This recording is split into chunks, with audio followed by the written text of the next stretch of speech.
Okay, a stop loss level is the most important, one of the most important trading mechanisms that we have available to us as traders. So if you come over here to our trading rules, our last rule is that we are always using a stop loss.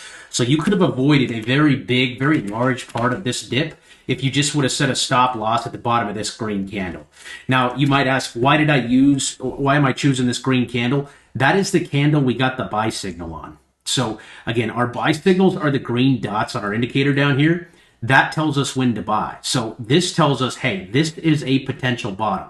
Okay, just like this was the bottom here, boom, that ripped. Okay, this was the bottom here, boom, that ripped. But the thing is, they're not 100%, folks. These signals are not 100%. You can see these last two that we got were false breakouts. They were false breakouts. And the way that you can protect yourself against false breakouts is setting a stop loss. So I was preaching at you guys for back in July when we got this round of green dots, right? I said set a stop loss at 60,000. If 60,000 breaks, which it did, okay, you wouldn't have had to sit through this massive, right, 20% dip, because 20% is a lot on your portfolio. And this dip could not be done dipping here, folks. There could be a lot left to dip. I mean, it is very possible we come down here and touch this 200-day, 200-week, and I'm not saying this is going to happen, guys. I don't know.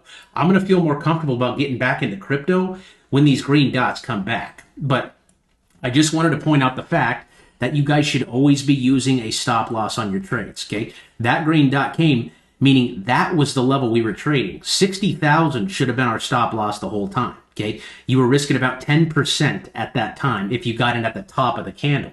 If you got in at the beginning of the candle, you were risking damn near nothing. But when that broke, you can see when that support breaks, that's when we get the big flush down, okay? That is called a false breakout, and that's what we just experienced.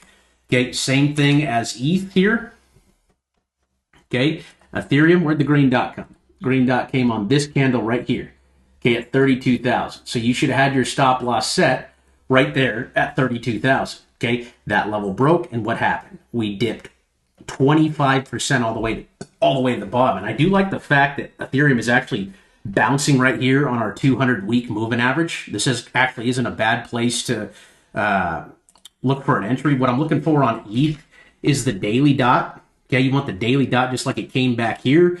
And you want to make sure that this 200 is obviously a very, very important moving average. You can see that's where we bounced right back here in October.